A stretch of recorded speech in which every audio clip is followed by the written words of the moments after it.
এই ডিপ ড্রাইভে স্বাগতম। আমাদের হাতে আজকে যা আছে তা বেশ চমকপ্রদ। আমরা হোমিওপ্যাথির একটা ক্লাসিক ম্যাটেরিয়া মেডিকা থেকে এমন একটা প্রতিকার নিয়ে ঘাঁটতে বসেছি যার নাম ল্যাকেসিস। আর এর পেছনের ধারণাটাই তো অদ্ভুত। ঠিক তাই। বইতে দাবি করা হয়েছে যে এই প্রতিকারটা নাকি গোটা মানবজাতির জন্যই প্রযোজ্য। কারণ আমাদের সবার মধ্যেই নাকি সাপের মতো কিছু বৈশিষ্ট্য লুকিয়ে আছে। হ্যাঁ, তো চলুন ডুব দিও যাক আর দেখি এই অদ্ভুত চরিত্রটিকে উৎসটি ঠিক কিভাবে এঁকেছে। আচ্ছা। শুরুতেই উৎসে একটা ব্যাপার চোখে পড়ল। বলা হচ্ছে এর সব লক্ষণ নাকি বসন্তকালে আর গরম ভেজা আবহাওয়ায় খুব বেড়ে যায়। ঠিক তাই। আর এখান থেকেই ব্যাপারটা আরও জটিল হতে শুরু করে। যেমন ধরুন, আমরা তো জানি যে ঘুমের পর শরীর তরতাজা লাগে। অবশ্যই। কিন্তু উৎসের বর্ণনা অনুযায়ী ল্যাকেসিসের রোগীর কষ্ট ঘুম শুরু হওয়ার সাথে সাথেই বাড়ে। 1 মিনিট, ঘুম শুরু হলে? হ্যাঁ, অথবা দীর্ঘ ঘুমের পর অবস্থা আরও খারাপ হয়। ঘুম থেকে ওঠে ভয়ঙ্কর মাথা ব্যথা আর বুক ধরফরানি নিয়ে। বলেন কি, যেন ঘুমটা বিশ্রাম না দিয়ে বরং অসুস্থতা বাড়িয়ে দিয়েছে। একদম। এমনকি গরম জলে স্নান করলেও নাকি একই অবস্থা হয়, শারীরিক আর মানসিক দুটোই। এটা তো আমাদের সাধারণ অভিজ্ঞতার ঠিক উল্টো। ঘুম তো শরীরকে সারিয়ে তোলে। উৎস কি এর কোনো ব্যাখ্যা দেয়? উৎসটি মূলত কেনর চেয়ে কি হয় তার উপর বেশি জোর দেয়। ও আচ্ছা। এটাকে একটা পর্যবেক্ষণমূলক প্যাটার্ন হিসেবেই দেখানো হয়েছে, যা এই প্রতিকারের একটা মূল পরিচয়। বুঝতে পারছি। আর এই অদ্ভুত প্যাটার্ন শুধু এখানে শেষ নয়। এর আর একটা অদ্ভুত বৈশিষ্ট্য হল এর দিক নির্দেশনা। দিক নির্দেশনা মানে হল, উৎসে বারবার বলা হয়েছে যে ল্যাকেসিসের বেশিরভাগ সমস্যা শরীরের বাম দিক থেকে শুরু হয়। বাম দিক থেকে? হ্যাঁ, বাম দিক থেকে শুরু হয়ে ধীরে ধীরে ডান দিকে ছড়িয়ে পড়ে। ধরুন, গলার সংক্রমণটা বাম টনসিলে শুরু হল, তারপর ডান দিকে গেল। এই বাম থেকে ডানে যাওয়ার প্রবণতাটা এর একটা সিগনেচার মার্ক।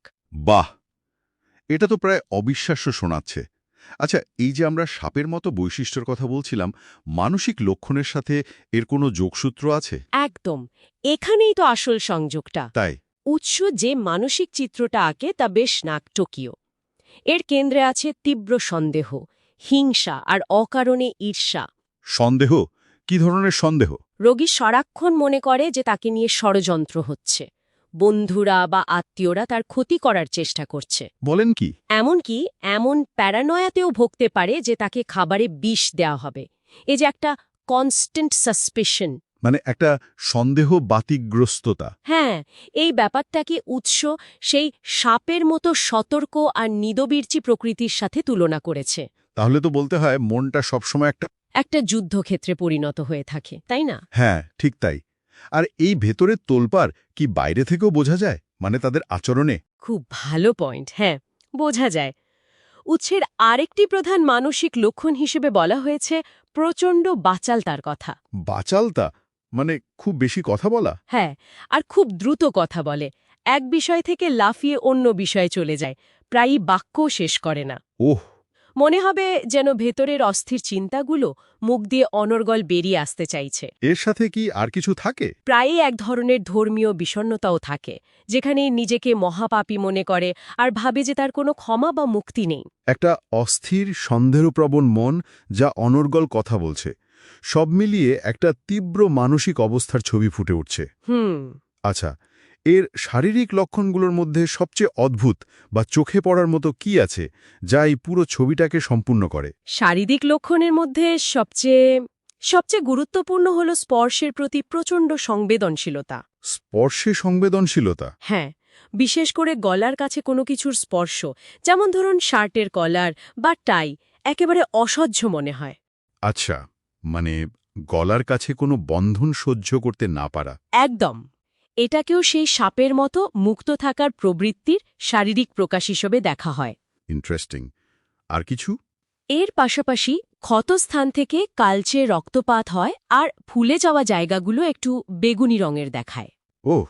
আর গলার ব্যথার ক্ষেত্রে একটা অদ্ভুত বৈপরীত্য আছে। সেটা কি রকম?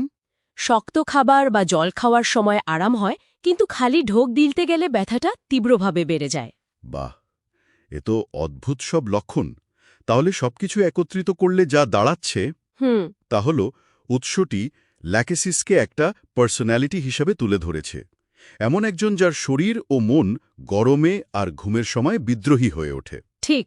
আর যার কষ্ট বাম থেকে ডানে ভ্রমণ করে, হ্যাঁ, আর যার মনে সন্দেহের ঝড় আর মুখে কথার বন্যা বইতে থাকে, আর কোনো ধরনের বন্ধন সহ্য করতে পারে না। একদম ঠিক ধরেছেন।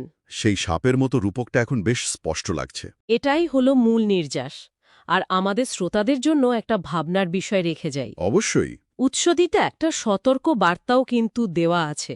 বলা হয়েছে, যদি এই প্রতিকারটি ভুলভাবে বা অতিরিক্ত মাত্রায় ব্যবহার করা হয়, তাহলে তবে এটি শরীরে এমন এক বিষক্রিয়া তৈরি করতে পারে যার প্রভাব সারা জীবন থেকে যেতে পারে। তার মানে যে জিনিস নিরাময়ের জন্য তৈরি সেটাই আবার স্থায়ী ক্ষতির কারণ হতে পারে। ঠিক তাই। এই ধারণাটা নিয়ে একটু ভাবা যেতে পারে।